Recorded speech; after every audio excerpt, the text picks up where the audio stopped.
Hi everybody, welcome back to the Gallowgateshots YouTube channel, and it is myself, Chris, joined by Mr. Stephen Best.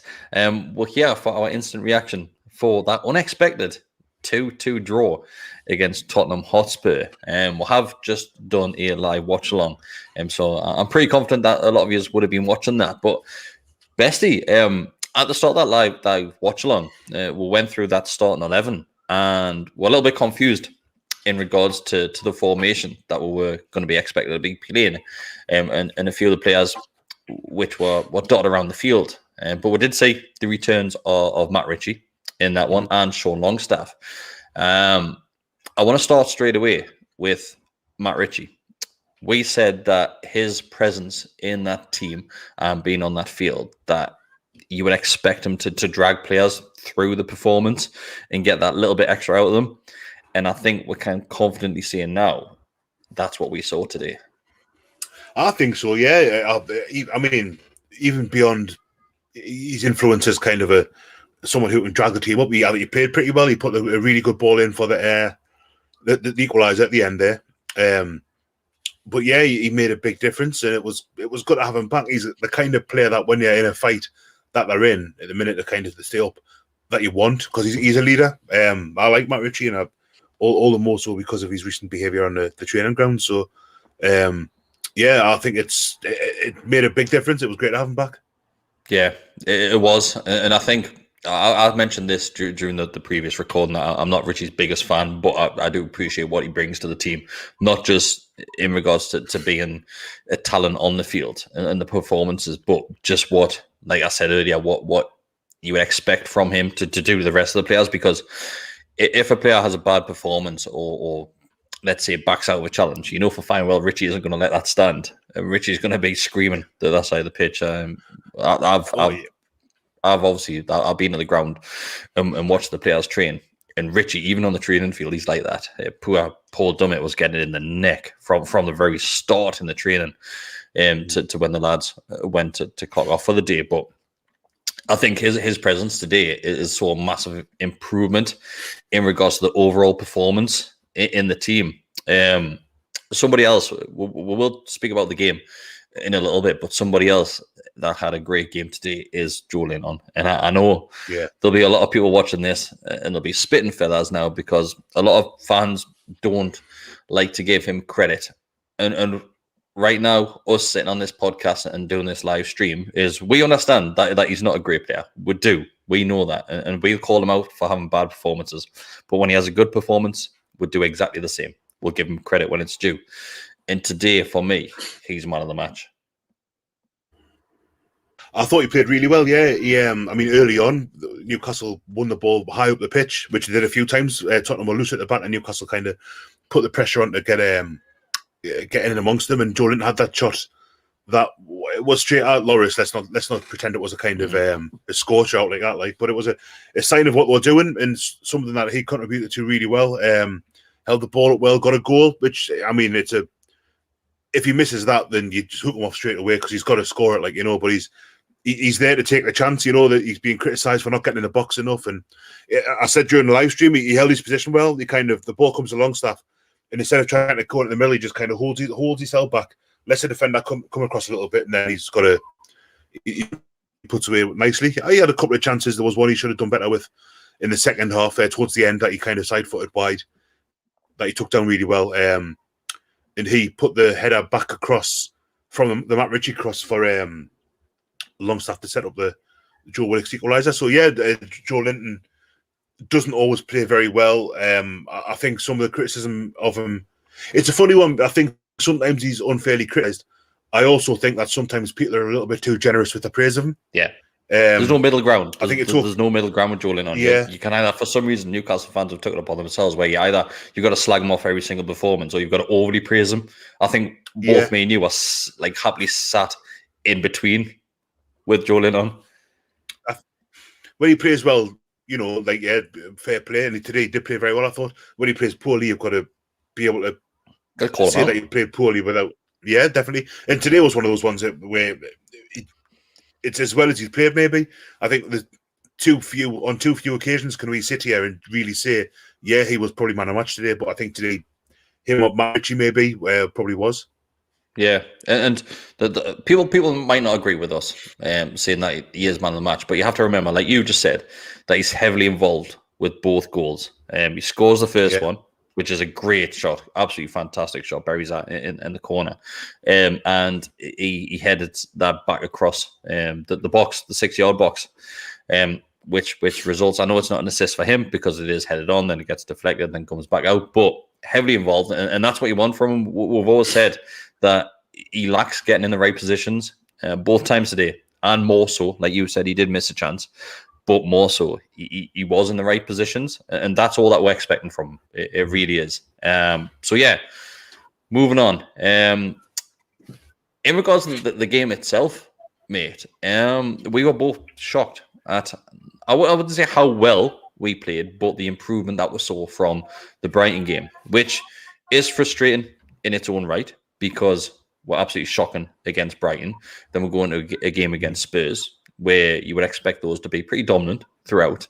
And Newcastle looked like the better team from that very first whistle to the end. I thought so. I mean, particularly up until, and we've said it the season, where we got the goal, or some the goals being scored, and then we just felt a bit. I mean, Tottenham didn't really offer a massive amount, apart from that 5-minute spell where they got the 2 goals, and the first of which was almost entirely of our doing.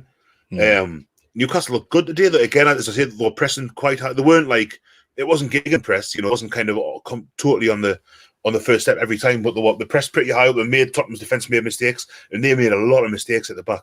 They gave the ball away a lot of times from particularly the fullbacks, quite carelessly, and I wouldn't necessarily say Newcastle made the most of that, but that's certainly how the first goal came about. Sorry, that Joelinton chance, beg pardon. And it just goes to show, I mean, at one point, Tottenham were going into 4th without winning today. And we still might be 3rd bottom by the end of the afternoon, depends what happens at Villa v Fulham. But that's the on form over the first 30, 31 games, that's the 4th best team in the league, and Newcastle were, for a lot of the game, better than them. We said early on in the game that they were clearly there for the taking, and they were. And you mentioned that, yes, they did have that 5-minute spell where Harry Kane grabbed both goals.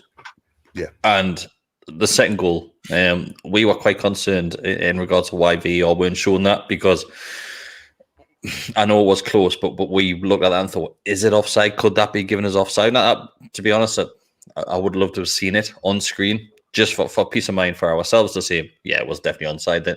Then we wouldn't be having this discussion right now. It's a great shot, though, Kane's second goal. I think I was quite critical of Dubravka when the ball hit the back of the net, but looking back on it now, he literally smashes that on the deck. Yeah, it's a lovely, and that's what beats Dubravka. It's well hit and it's low, and it's just hard to get down to. Maybe Dubravka will think he could have done a bit better with it, and perhaps he could have done, but it's a really good hit. Now, I did think it looked from our replay that he was offside. I mean, I suppose the thing with VAR is that in order for it to work perfectly, you haven't got to know that it's working. Like, if it's doing a lot of things behind the scenes and quickly, then it's working as it should be. So that one, we didn't get the 5-minute break and play where you've got the green line and the red line, and they're looking at his sleeve. You could understand, Bestie. You could understand it if they had the previous decisions correct. Since the arrival of VAR, you would trust them behind the scenes and say, all right, they've called it right on that one. But because we've seen it at numerous occasions where we're looking at this and thinking, that could have been given either way. So I'm not overly confident in those making the correct decision.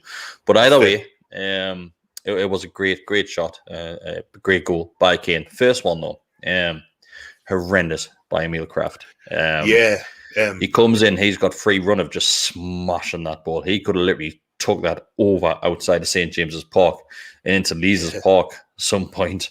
And he just, I don't know if he gets a shout from the keeper or what, but he backs out the challenge and it just bounces off Kane, falls to him. Luckily, as it always does when teams are playing against Newcastle United, he just slots that in the back of the goal. Yeah, it was. It wasn't. During the live chat, someone had said that it looks like Dubravka might have given him a shout, and you've got to commit. You can't go in and kind of think, oh, I might have it. No, I'm going to pull out, because that's how these mistakes happen. And it was, you've got to put the finger of blame squarely on Emil Kraft for that one, because he should either put his foot through it or leave it.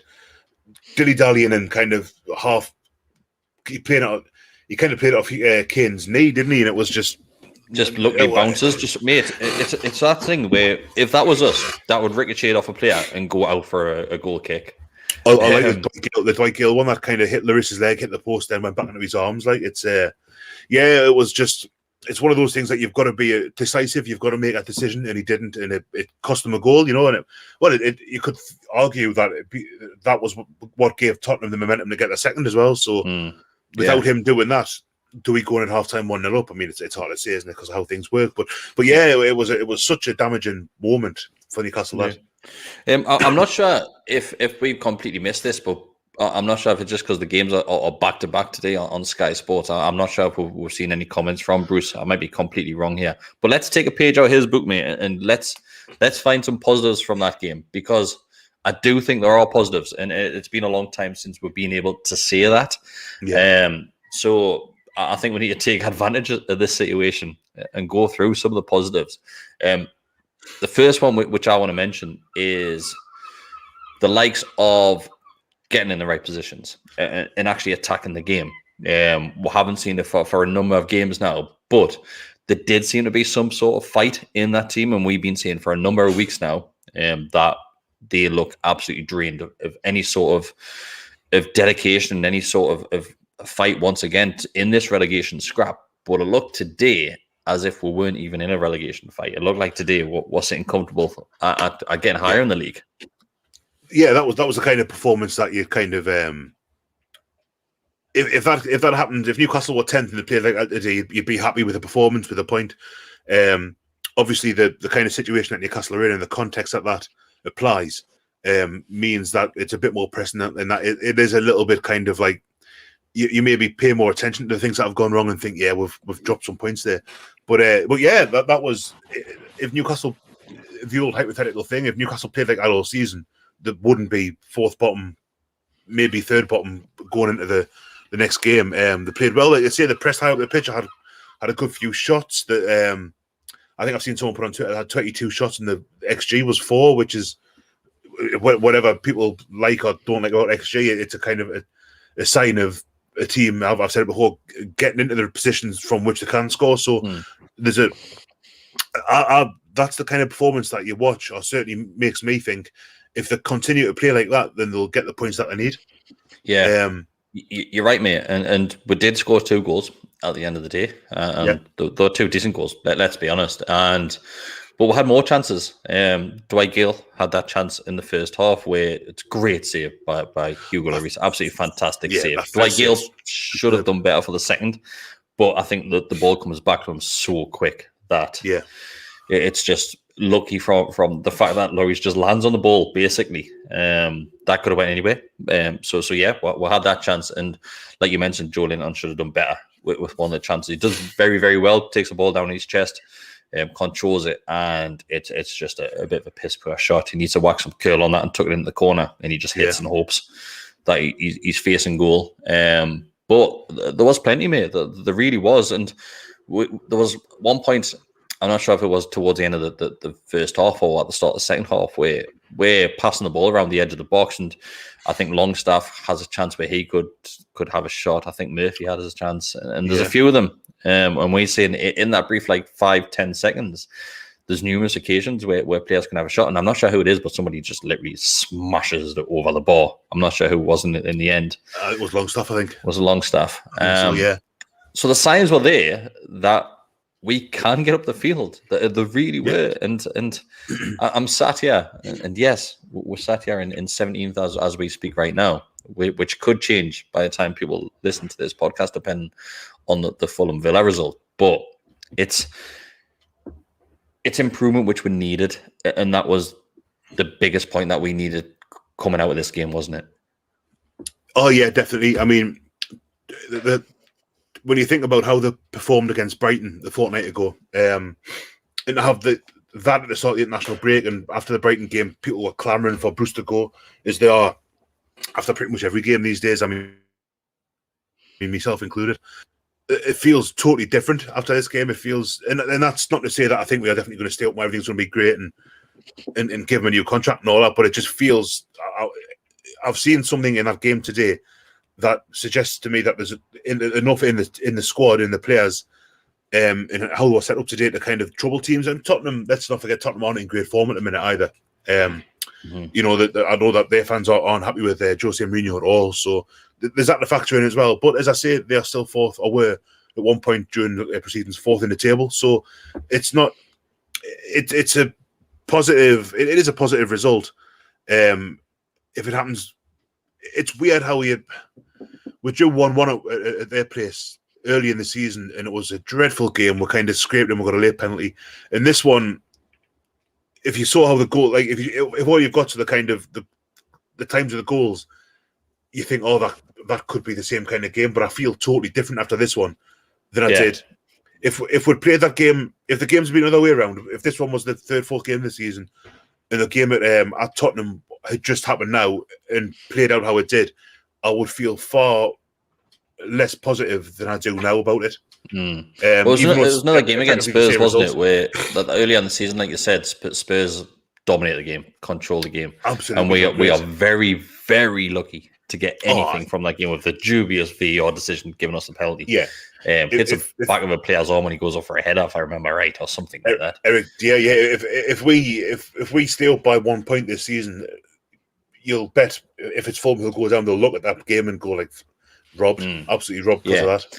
Well, like you said, on the other side of the coin, today we deserved that and more. I would argue with. I think so. I could sit here and say if we had won that game, then yes, we would have happily said well deserved. We really do deserve that today. I think so as well. I don't think if Newcastle had won, I think you wouldn't. It wouldn't have been a crime, like, you know. It wouldn't have been it wouldn't have gone against how the game was. You could argue the same if Tottenham had won. You'd probably go like, yeah, well, on balance, that's probably fair. It was a fairly even game. It was quite an entertaining game as well, which isn't something that we say very often watching Newcastle. I quite enjoyed watching it. For all the bits that we did watch, we didn't concentrate that much on the game itself, but yeah, that was there's a little bit of hope there that wasn't there before the game. And again, it's building on that and how they play and what kind of result against Burnley next weekend will go a long way to shaping how the season goes. And if Callum Wilson is able to play the game, and if Maximin's fit to play the whole 90, Almiron looks like he's okay now. He's those concern against Brighton, he came back too early. Involved today. He was involved today when Brighton he wasn't. Much so, he is quite absent, I would say, in the game against Brighton, like the rest of the players. But with Almiron, he makes a goal-line clearance today. It's something I'll never expect from Almiron, but he does head the ball off the line that's destined to hit the back of the net, and Almiron's there in the right position to keep us in it. Yeah, he's literally stood on the line as well. So if he's not there, it's a goal. There's no. He is the last line there. So yeah, he it's what he does though. It's maybe he's not goal line clearances, but he just gets around the pitch. He's everywhere. He's everywhere. Like so. Yeah, he's important to have back. And I thought to Maximin when he came on, I think he played the ball wide for Richie's cross that the second goal came from. There was a lot of players involved in the second. Yeah. There was a lot of players involved and some key passes in that movement to get us level.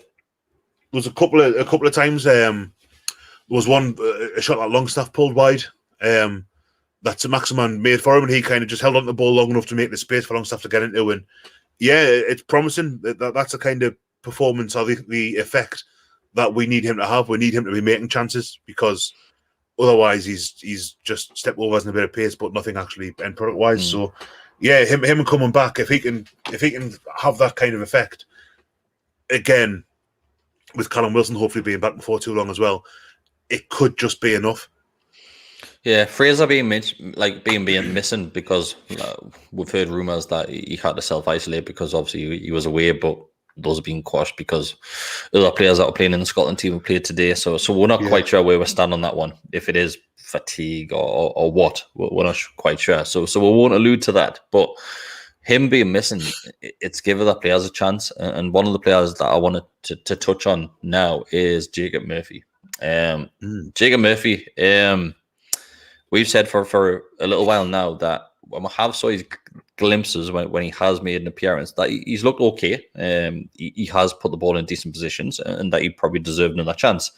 We have been very critical of him in the past, and rightly so. I'll still stand by that. But today, he did look good. He did.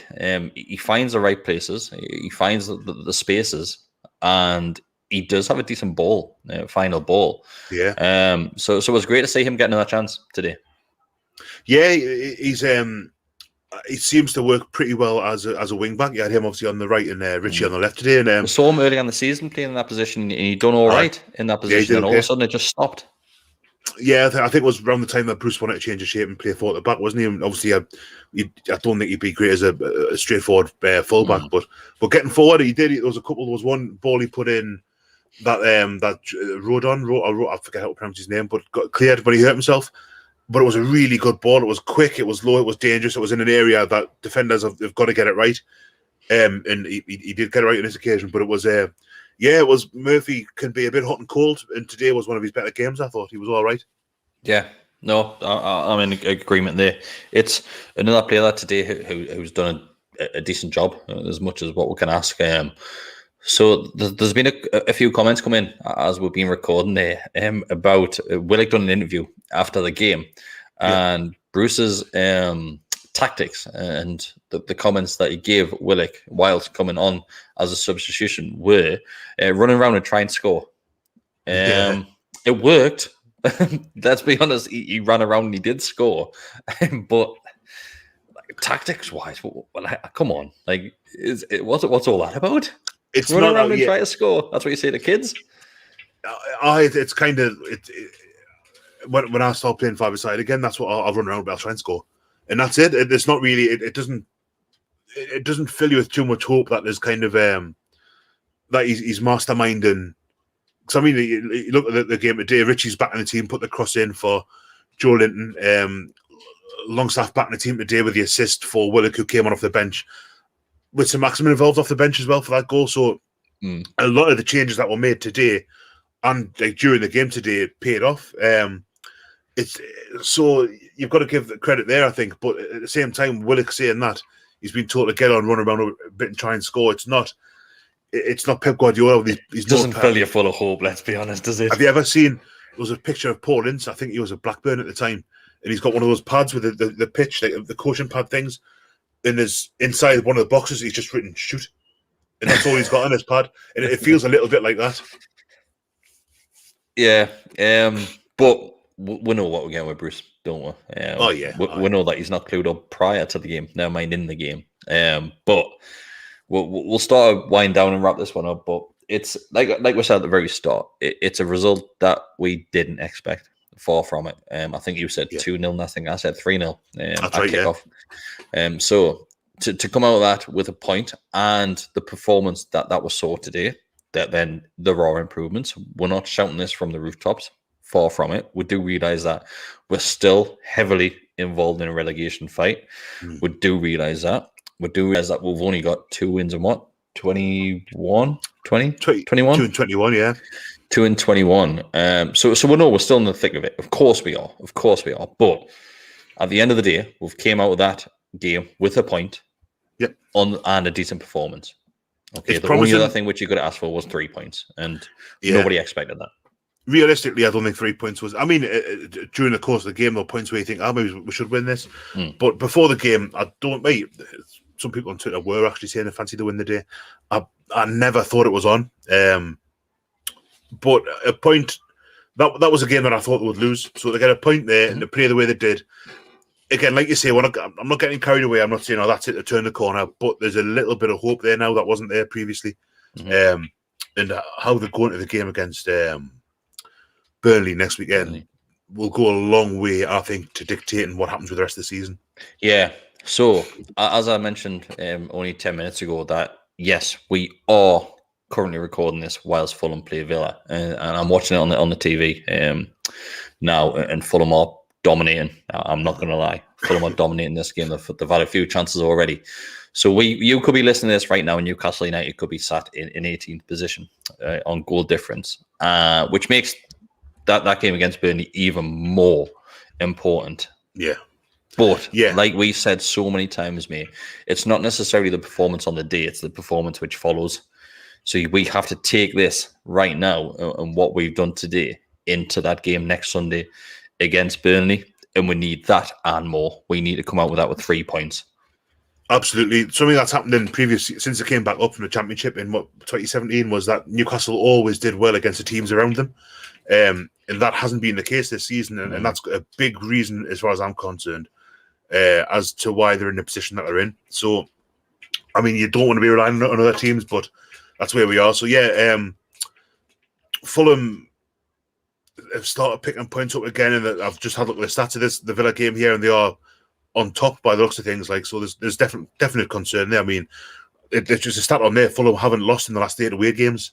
And that isn't the kind of form of a team that are, if you're up against a team like that in a contest to finish higher in the table, you're worried, because Newcastle don't have that kind of form.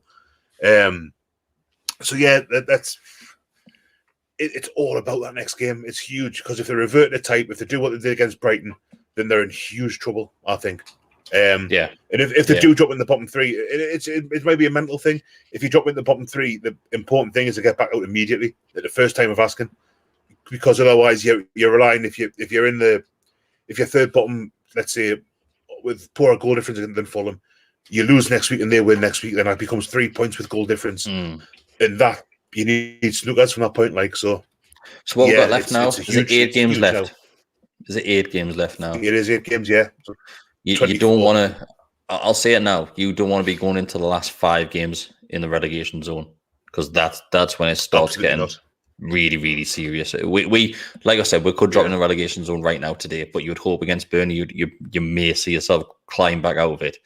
But you don't want to be going into the last 5 in that relegation fight, especially if I'm Fulham. And if Fulham don't get out of this today, I would probably expect those to start dropping. Not position wise, but in regards to attitude, because now today is probably their chance to get out of this. Yeah, performance levels and stuff. I think it will be. It's quite a fatiguing experience to be in the bottom 3, and especially when you had a good run like they've had, then to drop off a bit, if that is what happens. It's there's still a bit of time to go yet, and the players that we have coming back, Wilson, hopefully by the next game, so Maximin back now, Almiron is back now. Keep them fit, and there's a chance that I can get out of it, but it's I'm still not very confident, to be honest with you. Yeah, it's one of those. We'll just have to see what happens now, mate. That's all it is, and we just got to look at Sunday's game. I would love to be able to blank everything else out, which is happening around us with the likes of Fulham's run of form and how well they have been playing. I would love to blank that out, but they're coming good. They are, and watching that, I know it's only been 20 minutes, but they do look like a half decent team that can get goals at the end of the day. Too much on them. Ourselves, good performance today, good point at the end of the day. So we'll take that one. We're going to the Burnley game, and you need the same. You need that performance. Yep. Hopefully Wilson will be back, so there's more goals in there. Let's start picking the 3 points up rather than the ones. Accumulation of points, that's what it's all about. It is. Accumulation of points, and we've got one more today. Yep. So everybody, thanks for watching. Thanks for listening. If you are listening to this as an audio podcast, if you are, don't forget to subscribe to your media platform for your audios, whether that be Spotify, iTunes, whatever you're listening on to. Give us a review. Give us a subscribe. There's plenty more audio. People think we're just a YouTube channel, but there's plenty more audio which goes out. We've got more things coming next week, and we will have the Always Smiling Faces podcast, boys. And we might be back next Sunday. God knows. But there will be more videos coming up during the week, more podcasts. Stay subscribed, and we'll see you next time. Bye, Stephen. Take care, yourselves. Bye, Christopher.